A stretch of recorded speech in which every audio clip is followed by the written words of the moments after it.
Hello, everyone, and welcome. Throughout the past several months, our company has relied on a meditation at the start of class to help us ground in breath and presence.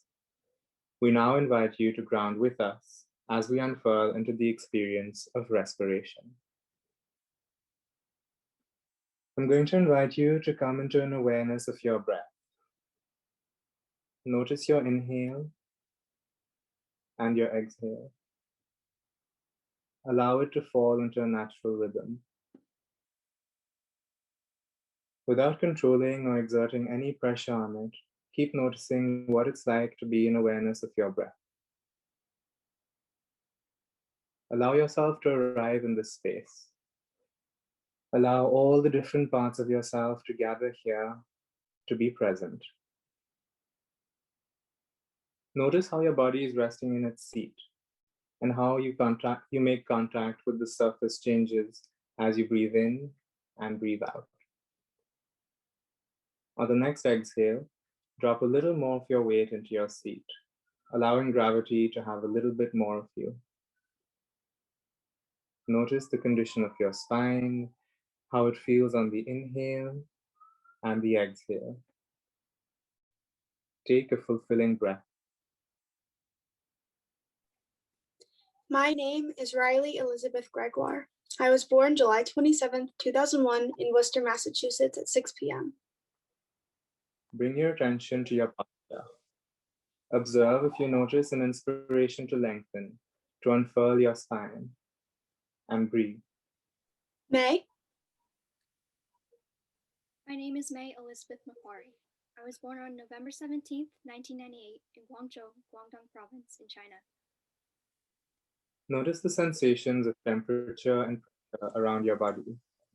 What areas feel warm or cool? Where is there pressure or tightness? Just notice these things and stay aware of your breath. Beth? My name is Elizabeth Claire Lane.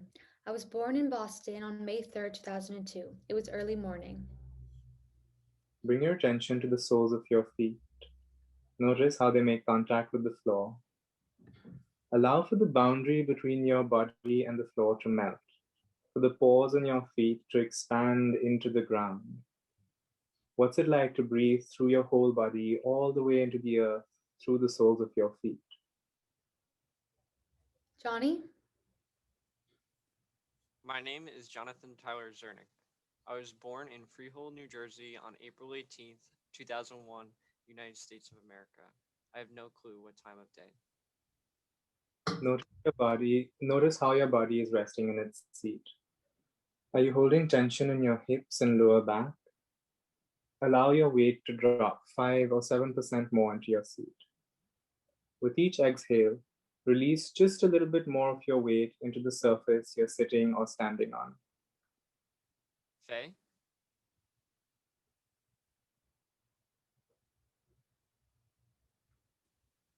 Faye, you're on mute. My name is Happy Faye.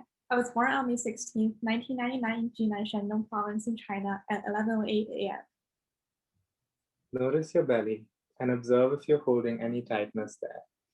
It can be helpful to put a hand beneath your belly button and to invite the breath to fall into that lower part of your belly. Take a few deep, fulfilling breaths. Sophie? My name is Sophie Olivia McClellan. I was born September 28, 1998 at the South Shore Hospital in Weymouth, Massachusetts. It was just after midnight.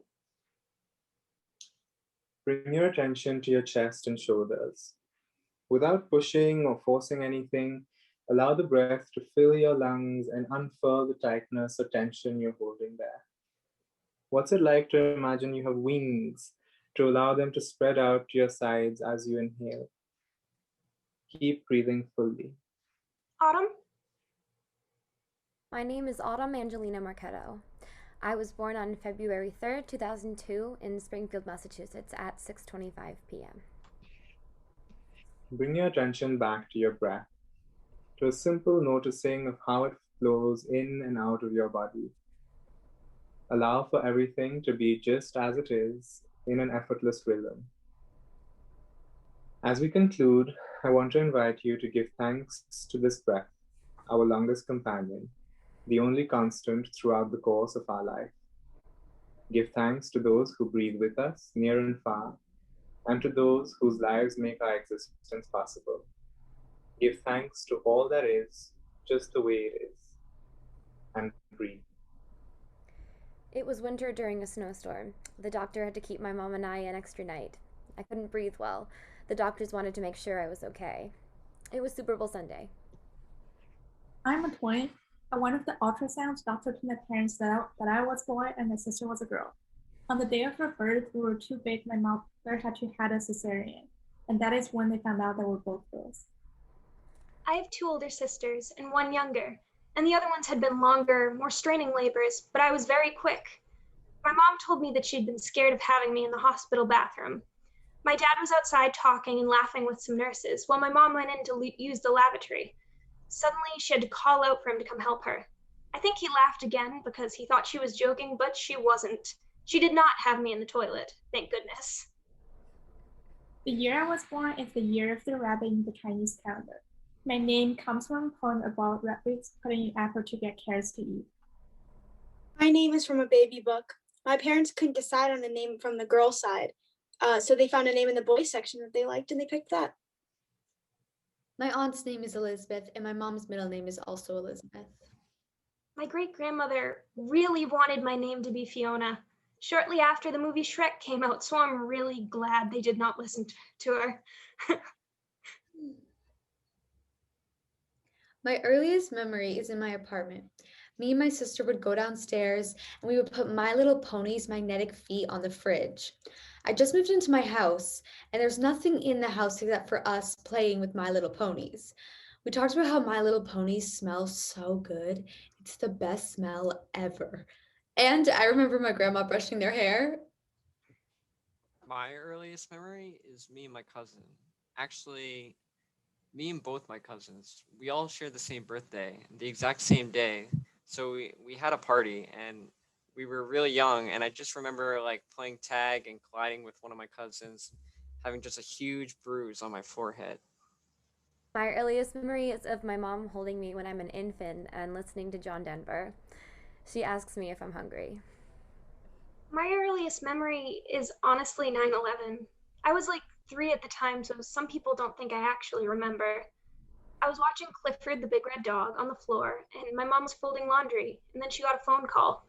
Her face dropped, and she switched over the TV really quickly. I thought it was just a movie. I didn't understand the gravity of the situation. I don't really remember anything except for my mom being upset, which was striking to me because she was never an easy person to ruffle. My earliest memory, sleeping at my grandparents' house, and they have a big mirror in front of the couch that I was sleeping on. Because it was dark and there was a mirror, I was always afraid that there was something that was going to pop out and show in the mirror. Speaking of grandparents, my grandfather, Grandpa Wayne, he was a draft dodger in the war to Vietnam. He didn't want to go, so he became a nurse at a hospital, and that's where my grandmother worked. He was dating around with all the other nurses except for her. He was like, oh, she's ugly, I don't like her. And they ended up getting married and having 3 kids. Nana, Marianne, she was an artist, a watercolor artist. And my papa, his name was David. He did the most random odd jobs, but mostly spent time at Starbucks where he was called Decaf Dave. My grandfather says that he met my grandmother at their first communion, and my grandma's like, no, you didn't. We were literally 5 years old. So that's the biggest lie, but he likes to pretend. So I'm a third generation Italian immigrant. I'm not an immigrant my great grandparents were. And I don't think I'm making this up, but I remember my grandmother telling me that my grandfather was in love with my Nana and he was convinced that he was going to marry her, and they were at this lake or pool or water thing where you can cliff jump when they were young, and I'm not sure why or how, but I guess my Nana jumped into the water and then he jumped after her and he convinced her to go out with him, and they ended up going out and getting married. On my paternal side, Mary and Malcolm, it is so weird calling them by their first names and not Mimi and Papa. Well, Mary used to be a nurse during World War II. She ended up stopping to become a stay-at-home mom. They met because they were walking down the street on opposite side with friends, and my grandma's friend introduced them. And he thought she was so pretty. And he said, "Oh, have you ever played baseball?" And she was all bashful and she was like, "No, I've never played baseball." So he decided to show her how. On my dad's side, Jean or Genevieve, Grandma Jean is what I called her.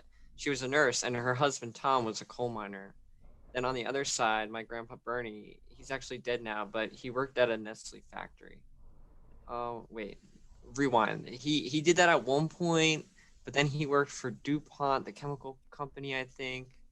I didn't know him too well, but he used to babysit us and stuff. He rode a motorcycle. I really wanted to ride a motorcycle, but my parents wouldn't let me. Parents, right? Do you know how your parents met? I think my mom and dad met when they were in college. My dad was visiting his friends at their school and they wanted to go to the theater. My mom volunteered at the box office selling tickets. He thought she was pretty unlike her, but his friend said that she was way out of his league because she was popular on campus. He asked her out and she said no. He kept trying, and one day she was gonna go and tell him to stop asking, but then he just started talking about books to keep the conversation going. And he framed it that he just wanted to be friends and talk about books. They will go on walks together, and eventually she said yes. My parents met at a restaurant. He was a cook and she was a waitress. I think it was the Barnside Tavern, but I don't know. Anyways, it was dinner rush, and he was trying to make things look nice and presentable, and she was just trying to get things out. So she yelled at him, and they got into a little fight over presentation versus serving time. I think she jokingly called him a name as she walked out the door, and then he knew that that was the woman for him. He asked her out on a date shortly after. The rest is history. So this is hilarious. My parents were on a blind date on the phone, and my mom told me this just recently. Like, oh my God, on our first date, your dad, I was like, wow, this is the most bland, monotone guy I've ever heard. I was like, what the hell? How could you have wanted to marry this guy? He's a boring guy, and he does interesting things, but he's just socially unaware. Was there a person who had a profound influence on shaping the person you are today? Mine was my grandmother. She was a magical fairy creature, and I just loved her. My parents, they raised me well. What's right, what's wrong. They love us, me and my sister. They were very good parents on teaching us to be human. My thesis advisor definitely had a great influence on me. He got me into doing research. I didn't know how far it all could take me until he helped me to do it. He also made me realize what a mentor people mean to me beyond just the obvious ones, like, my parents. His name is Jonathan Snow. History teacher, Nick Tatarka, in middle and high school had a big influence on how my life is right now. Miriam Kranz. She was my high school and middle school drama director from when I was 11 until I was 18. She never had kids of her own, and she would treat us like her own kids. I think of how much I've grown because of her. Person who's had a very profound influence on my life would be my paternal grandpa, Malcolm. Papa. He was a very sweet old man. He passed away when I was in high school. I think I didn't realize then how much he influenced me, but I notice now with the things I'm trying to adopt from him. He was somebody who always said what he meant and meant what he said. He was very quiet, which I'm not very quiet. Hey guys, what's that sound? Yeah, what is it? I think it's my computer. It's on your bed. It's overheating. It's on a blanket. It will stop if you put it on a book or hard surface. You're suffocating your computer.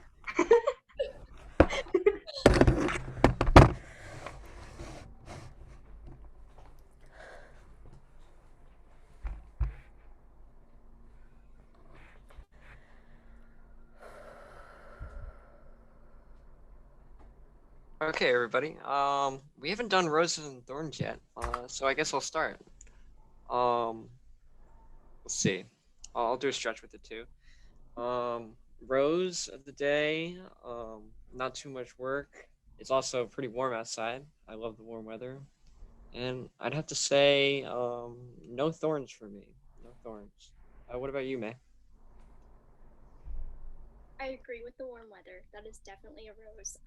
Let's see what else. Oh, I ate plantain chips today, which is like one of my favorite snack. Yeah, from Trader Joe's, but they're like not the monkey ones. They have like different ones. But anyway, good plantain chips. Thorn, not really. Just I don't think I've gotten enough sleep, like as much as I would have liked. But I'm happy, so it's okay. Beth,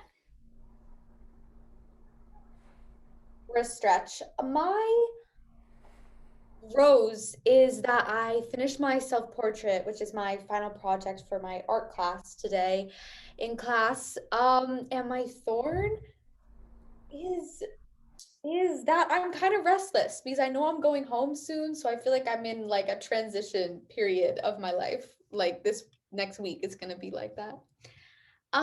Faye?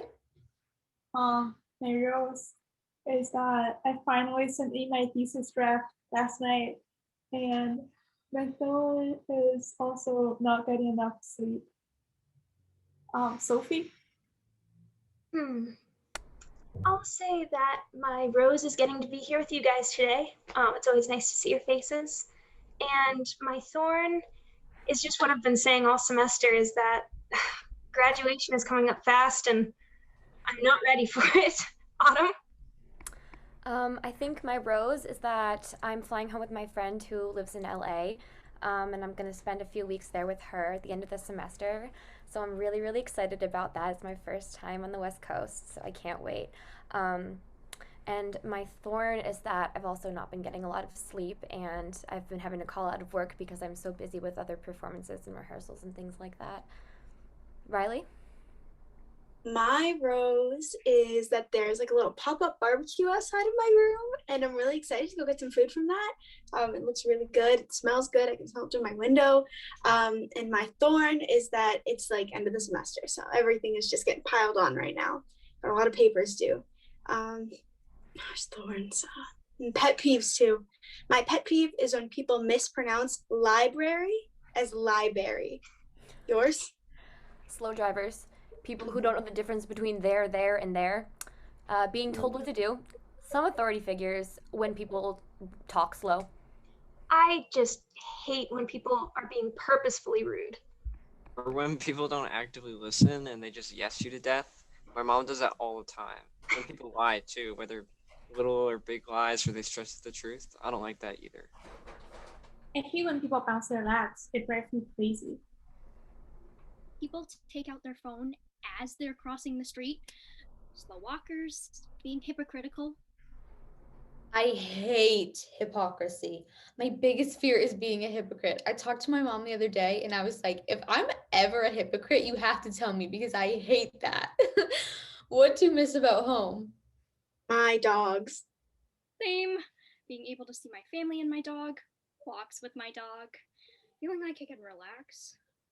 Or being able to surf every day for me, like when you wake up 2 blocks from the ocean, you can just walk and it's so easy.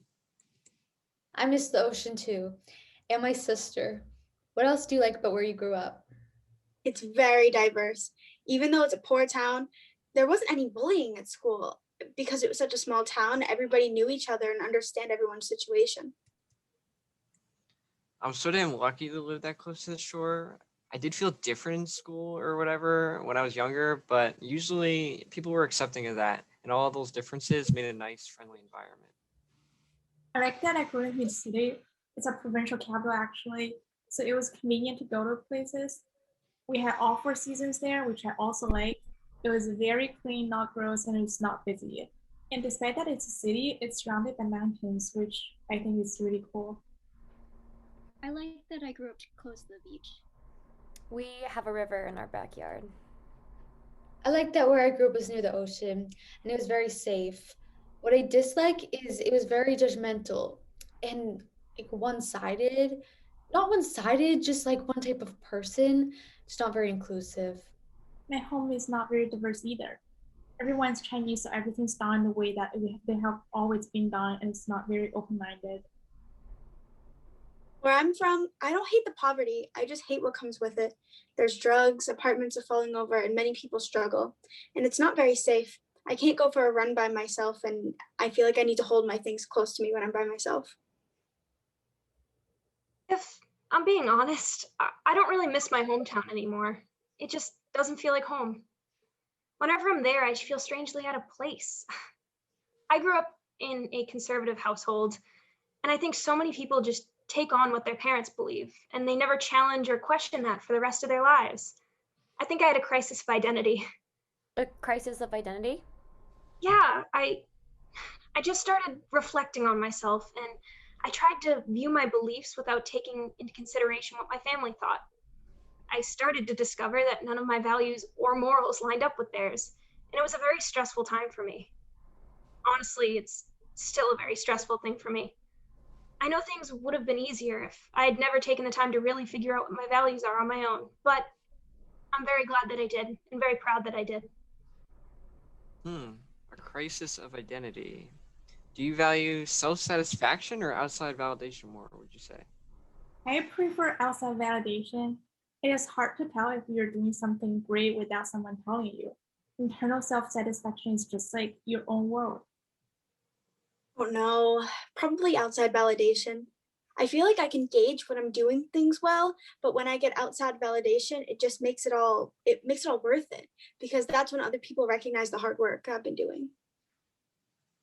Probably outside validation, because I always want a second opinion and confirmation of things.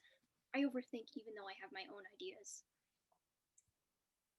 It's more important to have self-satisfaction. Yeah, because you'll never be fulfilled if you are looking for validation from other people. Dangerous things can happen if you're looking for validation from other people. I'm trying to value self-satisfaction more, but in truth, I am very much reliant on others. I don't know what I'd do if I didn't have anybody in my life who liked me or validated me. I think I might need to work on that. Me, it's personally both because I'm very, very critical of myself. So I always need to make sure that for me, I'm doing things that I approve of for myself, and that if I do something wrong or not in the way I wanted it to, I'm just really hard on myself. I also crave outside validation because I'm always relying on pleasing other people. What are your vulnerabilities? Probably sexuality and feeling like I don't know things. I don't know. I do know. Body image for sure. My relationships and not being in one probably. I'm shorter than everyone. My waistline. What keeps you up at night? I think about maybe the future, what I'm going to do. If I'm feeling happy, then I think about what I'm going to do tomorrow and like all the things I'm going to get done. And like, oh yeah, I'm so good at everything. But when I'm tired, I think about my family. There are things going on with my family, and I'll contemplate everything. Contemplate. I think a lot at night about my life. A lot of it are from things that had happened in the past and wish I could go back and change it or relive them again. And I also worry about the future, if I'll be able to do what I want to do in life, if I'll meet someone and fall in love, how will my family be, will I see them often, stuff like that. And the things that I have control over and things that I don't have control over. And it makes me crazy. We're thinking and stressing about things that haven't happened or I can't control. What keeps you up at night? Homework. And that I might not want to have kids of my own someday. Yeah, also homework. And stress about my future keeps me from sleeping. I think about when is the point that I will find something that I'm truly passionate about. Oh God, depression, existential crises, anxiety, worrying that there's a monster under my bed. TikTok? I don't know, take your pick. Problem sets. What are problem sets? Mechanical engineering homework. Hey guys, let's send Johnny some good juice for his sets. Thank you, everybody.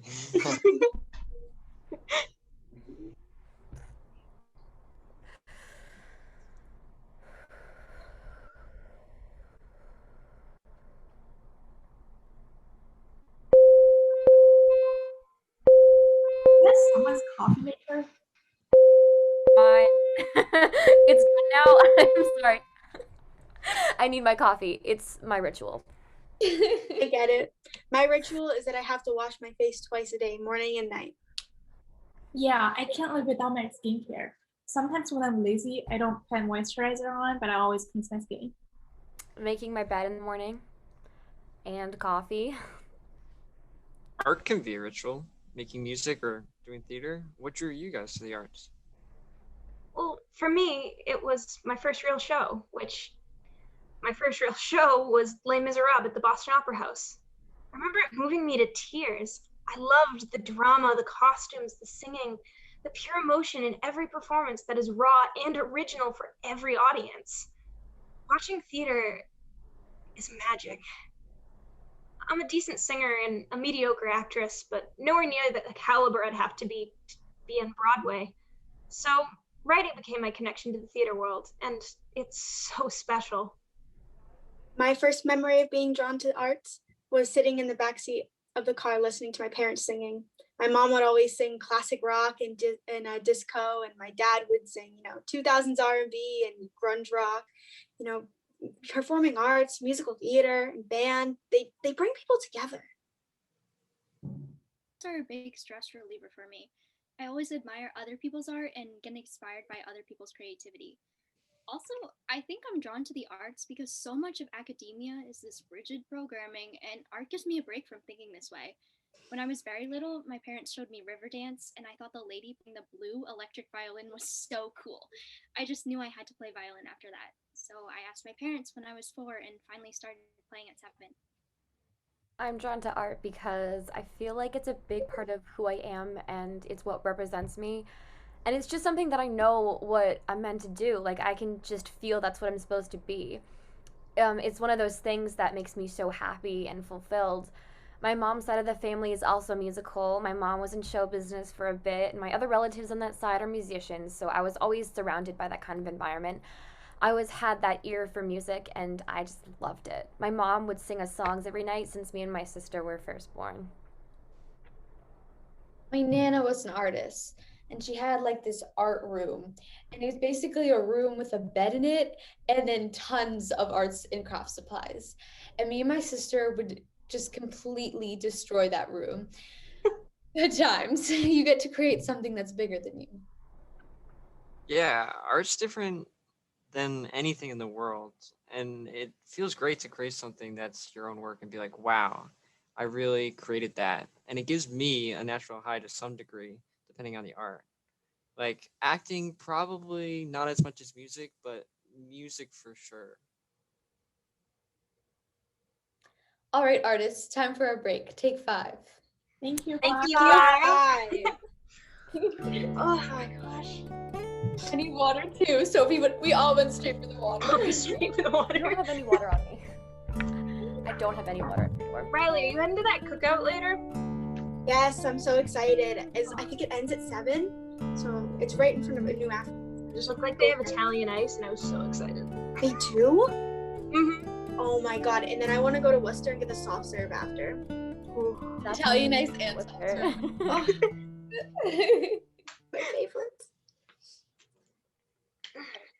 So, we love art, but do you think that you can make a difference in the world?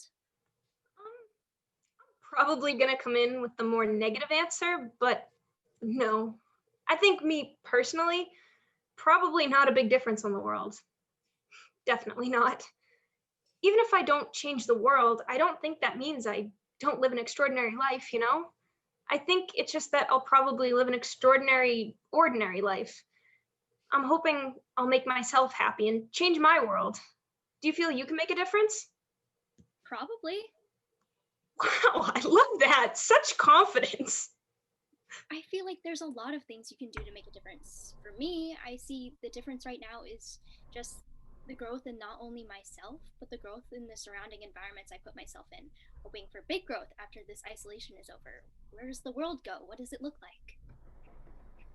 I think everything you do when you wake up in the morning, the changes you make in your life, and the things you don't change, or everything you do is going to make a difference on whoever is around you. You can make a difference even if it's tiny. And you're only talking to one person, and they're different. You know what I mean? You create your life, you create everything. Believe that I can change the world, but I believe I can change people. by talking to them, being there for them, supporting people, talking to them, like actually engaging, I think that can change the world.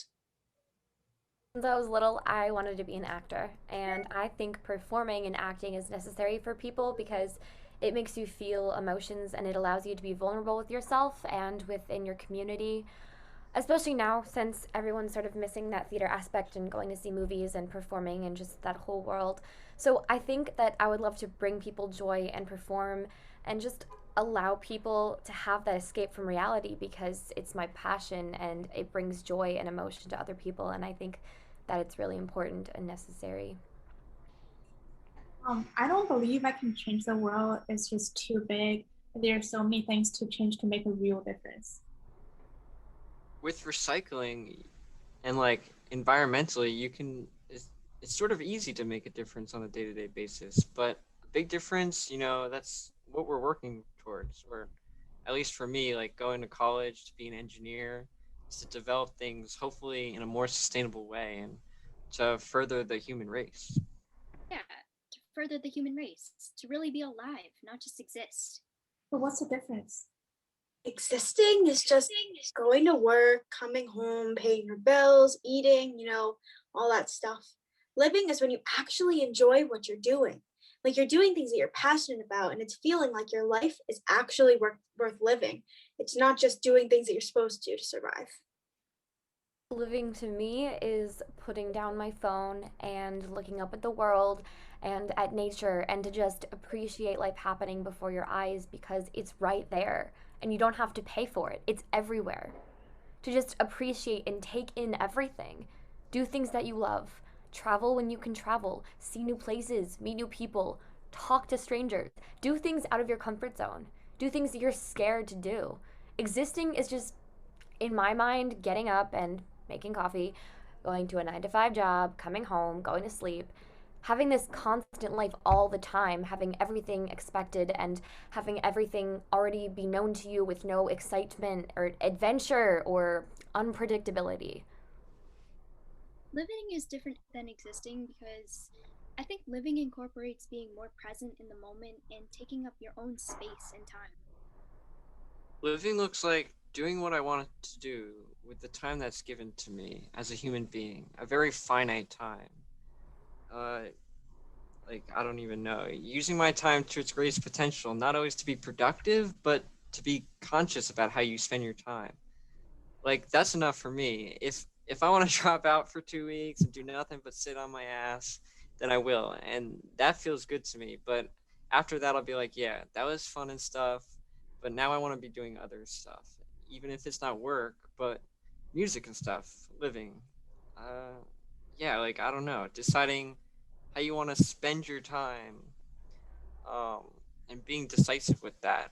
It's different from existing because existing would just be floating along that era of time and never really taking control of your own life. I think about presence a lot and just being alive, like you are here. Living means making your own choices, which is like the freedom people keep talking about. Being free just because you are, and you can decide within yourself that you are free, even if you cannot change what's around you, but just your own thoughts, just your mindset. Do you really think we have the power to make our dreams a reality? These dreams could turn into reality or represent reality, depending on if we're talking about sleep dreams or goal dreams. I feel like reality and dreams could create each other. Dreams are your deepest hopes and desires, and reality is a test of your means and ambition to make those dreams come true. I think dreams are things that you want to achieve, and reality is just how you live your life. All dreams can become reality, but not all of reality are your dreams. It just depends on how you approach them. Yeah, I could definitely tell the difference between dreams and reality, but the line is definitely blurred at the same time. I think for a lot of people, it probably blends together because dreams are very lifelike. Reality is what's happening yesterday, today, and tomorrow, but dreams are what comes after that. You can make your dreams become a reality by making a reality into what you want your aspirations to be. Whether you decide to work towards your dreams is a reality. I think that it's what's on the inside versus the outside. Like when your interpersonal level, a dream could be real to you because what is to say that is not real? Like it still happened in your mind and everything else is happening in your mind, but the difference is that other people can't see it. Maybe they can, we don't know. Okay, we agree we want to live, not just exist, and we each have the power to make our dreams a reality. But how can we express that in the title of our project? Ideas? How about the title Read My Lips? Wonderful Chaos? Was it ever normal? Dancing by ourselves. The time paradox. Future of lies. Respiration. Ooh. Ooh.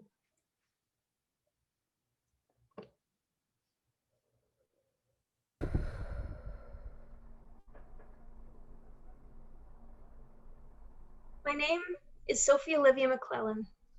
I'm a fairy from Midsummer Night's Dream, with flowers in my hair, surrounded by the forest, and flitting about in a flowy dress. I picture being as small as Thumbelina, and just happy and at peace.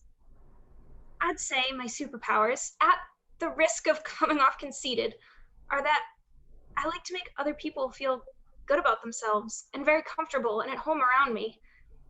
I like to spread positivity and self-love, even when I have difficulty doing it for myself.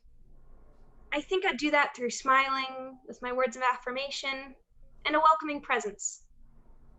Maybe even some fairy dust. Faye? My name's Taffy Fan. I'm a witch because I feel like sometimes there's a dark side of me, but also I think I'd be a very good witch. I don't really know if I have any superpowers. I think the way that I make magic, I think magic would be should be supportive and to just be there for those people that I care about, my loved ones. My superpowers, I would just say doing the best that I can is my superpower. Oh, and that got me into a graduate program at UPenn. Oh my gosh, Damn, congratulations! Congrats, man. Let's send some congratulations juice to pay for getting into grad school. Thank you, guys. Oh, what about you, Johnny? What are your superpowers? I'd say I'm a wizard. It's probably because I think I could do anything. How do you make magic? It comes to me. I'm just gifted. It just comes to you? You don't even have to do a spell or anything? Nah, no effort. Maybe some preliminary works on the mechanics, but I was born ready. Beth? My name is Elizabeth Claire Lane. I am most definitely a fairy, 100% a fairy. I've been a fairy. I walked on this earth a fairy. I flew along this earth a fairy. I haven't even touched the ground yet. I'm still flying. Damn, Beth. And what are your powers? My superpowers are definitely kind of witchy, like making stews and stuff. How do I make magic? Definitely it's through art, like snap through art. Do you know like when Cinderella or a princess just like opens up the window and starts singing and the birds come around? That's me. Singing spells, and I don't even have to sing a spell. I can just be like, blah, blah, blah. I create the future by looking in the mirror and picturing the future in the mirror. I picture my highest self and I become my highest self, the highest fairy self in the sky. Okay, I had so much fun with that. Riley? My name is Riley Elizabeth Gregoire, and I feel like a mermaid. I feel like I'm just swimming around doing my thing. I feel like that's my life. What are my superpowers? Just connecting people in general. I think I'm good with people. You know what? No, my superpower is that I am the Karen Whisperer. I worked food service for so long. I'm a waitress. I've been known as the Karen Whisperer. Whenever there's an issue, when someone's mad, they send them to me, and I make sure that they leave and they are happy and they are content with whatever just happened. Is that how you make magic? You know, I don't know if I believe in magic. I think helping people is kind of magical in its own aspect. I like making people happy and serving people. And I think that in itself changes something within you, which is kind of cool. Autumn? My name is Autumn Angelina Marchetto. Sometimes I feel like I have fairy energy, and then sometimes I feel like I give off Greek goddess energy. So, depending on the day, I feel like it could be one or the other. Music is my superpower. I feel like that's how I, connect with people, reaching other people without talking. It's like the sound waves go through to other people when I play music.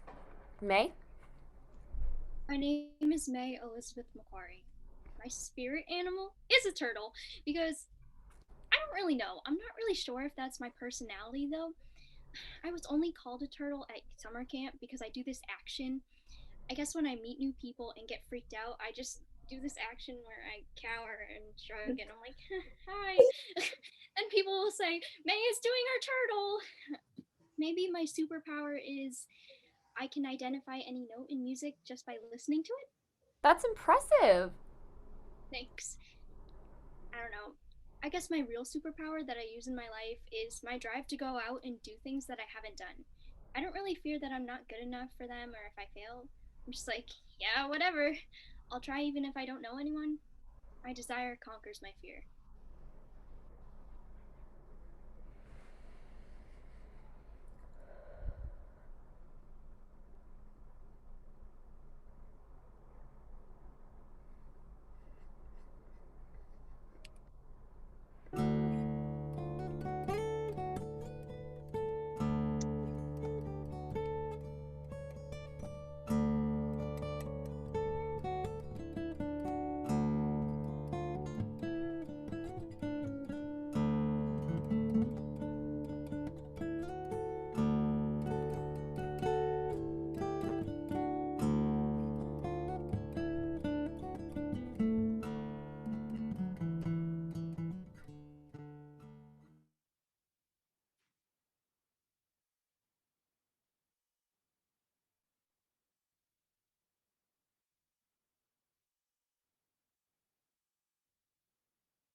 Thank you.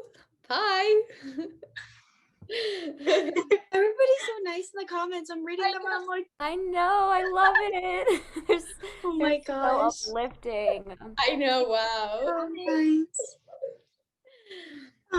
Well, thanks everyone for coming. It feels so special in the Thank you. Zoom I'm world. to bed.